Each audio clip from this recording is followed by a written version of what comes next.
Good morning, ladies and gentlemen. It gives me great pleasure to see you all here today for the unveiling of this very special statue. We're gathered here in the shadow of Cox's Stack, or almost, it's just over the back of the building there.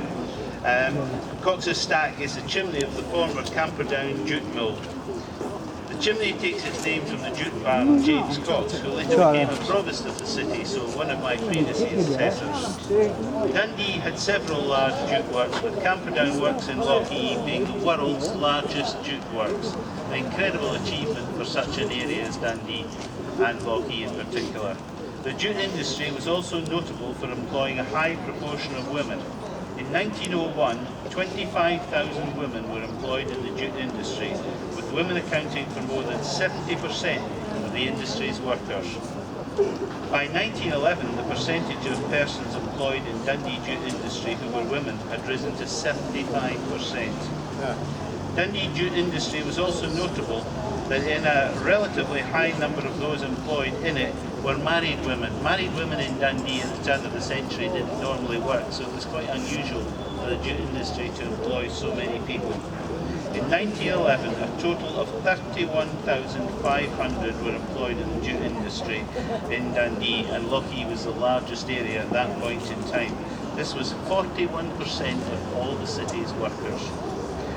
Work in Dundee jute mills in the 19th century offered little but drudgery, exhaustion, low wages and constant danger. But a spirit of camaraderie was about in the mills, and it's still here in Lochee today.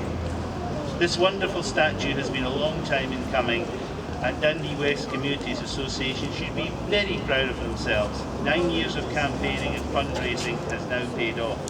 But this would not be possible without the massive support we've had from ASDA. It's extremely admirable to see a massive company giving back so much to the local community that it supplies so well. Without this backing, we'd not be here today, so thank you ASDA for your funding and for this project, and to all your community involvement work.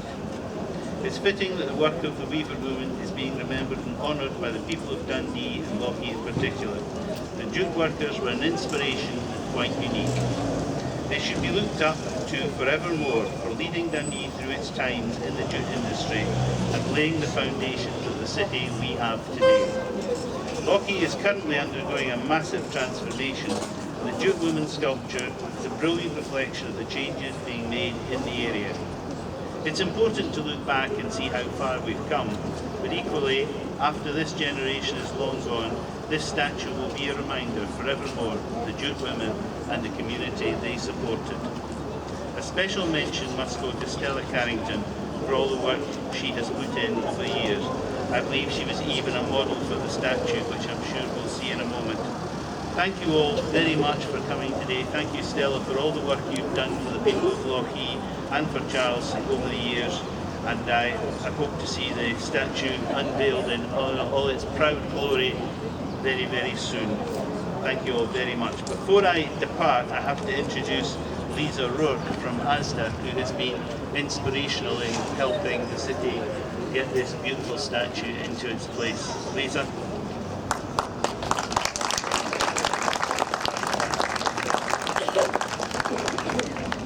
Good morning, everybody, and thank you very much for coming along today. I personally have been involved with the ASDA project for the last 5 years at ASDA, and we were delighted when we were able to open the store last year in the West End of Dundee. When we began consultation with the local community and we started working on the project 5 years ago, we met with Stella Carington to discuss the project, and it was then that she made us aware of the desire for the local community to have a statue in the area to recognise the history of the area. And so we're really delighted to be here today to have been able to support that project, and we're pleased to have worked with Stella and her colleagues over that time. And really pleased to have Stella and Sophie here today, who've also been able to model for the statue and be really closely involved in the design of that statue. So we'd like to extend our thanks to Stella and her colleagues for allowing us to be part of the project, and also the store colleagues at all the Dundee ASDA stores are very much committed to working with community projects in the local area and supporting those projects as part of our Community Life project, which ASDA stores have been helping to deliver support to local communities over the last 2 years. So thank you very much, and I'm sure you're all very much looking forward to the unveiling of the statue. Thank you.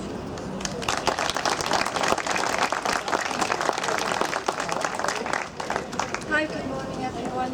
My name is Mary Doherty. I'm the General Participation Officer with the Dundee West Group. I'd like to introduce you now to Malcolm Robertson, who is the artist responsible for making this statue. Thank you, Mary. Lord Provost, distinguished guests, ladies and gentlemen, boys and girls. You're going to be singing me a song later. Looking forward to that. I am the artist. Blame me if you don't like it. But I'll tell you what, I really enjoyed being part of this project. I do a lot of these kind of projects. I get involved with people of all ages, from all backgrounds, and in many places, all around the world actually. But one of the common things that I really enjoy is actually working with people, and working with people like Stella, the folks from the council, and being part of the community is a great thing to do. What I've tried to do in this work is actually blend a number of ideas. Obviously there's the statue, there is the statue of Stella and Sophie, which they stood for me and I took photographs. And then I also wanted to bring in something to do with the loom, the big machines that all these women worked at and worked very hard at and stood at these machines all day. Then of course the small child would always run under the machines and take out all the fluff and keep the machines working. That was very dangerous work. And then of course there was the songs, and you're going to be singing the song later for me and for everyone here. So I wanted to put the words as well. I also wanted to bring in something to do with the actual material, the actual jute that was produced. And so the big shape that you see flowing up into the sky, as it were, going out into the far beyond, is an illustration of how that jute went worldwide and travelled miles and miles. So there's a lot of elements here. And of course the colour. Some people have said, why is it rusty? Well, it's meant to be like that. I'm trying to create something that looks kind of old-fashioned, that takes us back to bygone era. And so it's deliberately that colour. It's a special steel. It's a weathering steel, and it will actually go darker and change colour. So it's a really nice material, and sculptors use it a lot. So not to be confused with steel, which just rusts and falls apart. That would not do. One has to make it nice and strong. And of course we've got bronze as well, and you'll see that later, just in a minute. And bronze is a lovely material. So, to conclude, I'm going to stop talking now, but I really enjoyed working with this project and working with a lot of different people and helping them and Stella and all our friends to realise their ideas and their vision for this project. And it's a great testimony to the work that the women did to make the city as popular and as well, as wonderful as it is. So thank you for allowing me to be part of this project, and wish you every success in the future. Thank you. Thank you very much, Malcolm. And now can I introduce Stella Carington, because if it wasn't for Stella, determination the last 9 years, this never would have happened. Stella.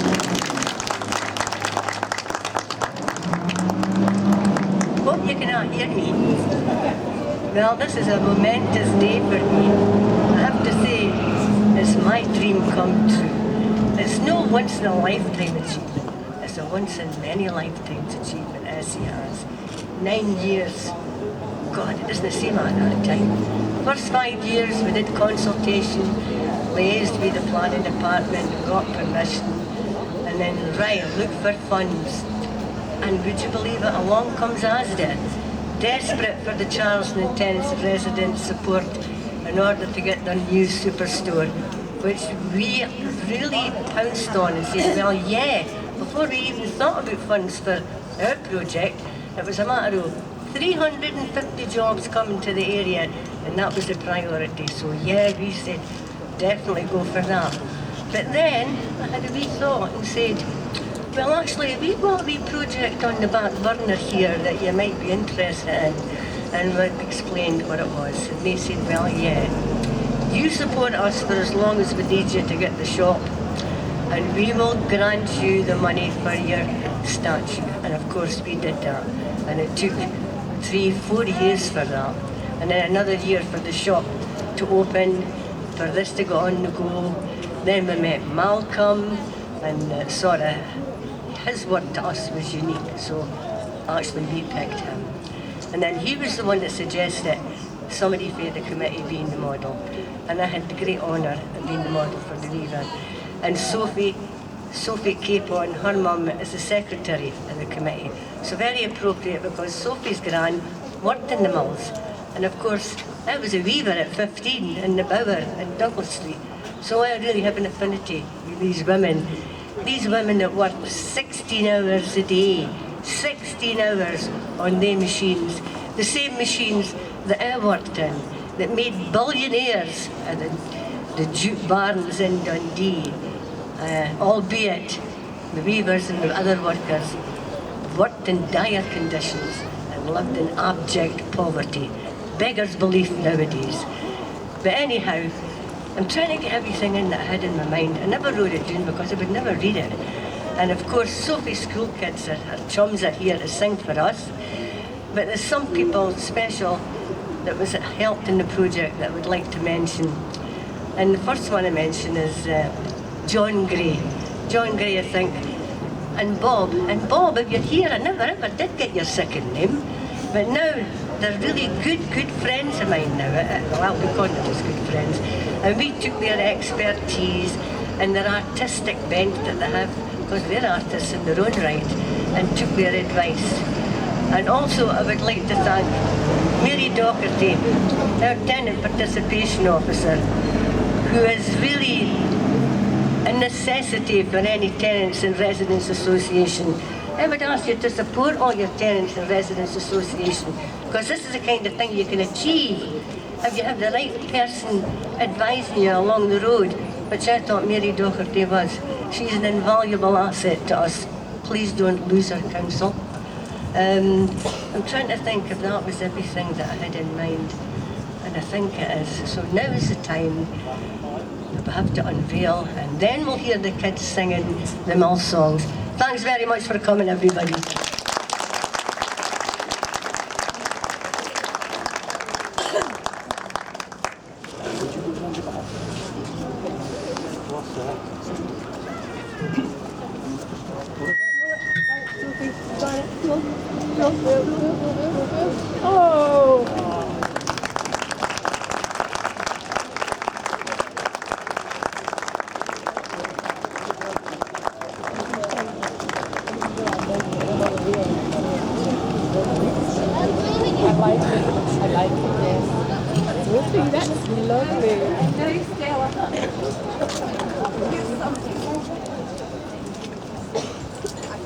And now, Stella, here's something you didn't know.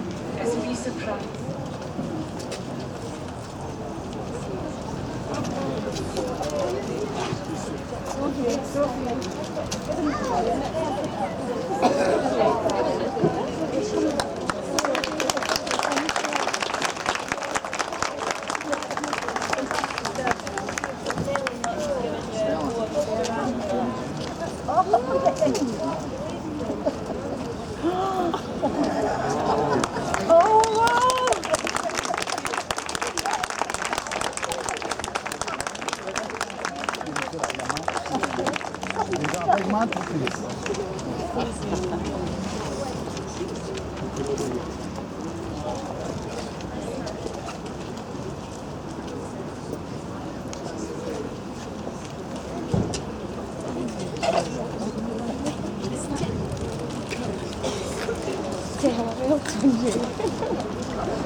Scott.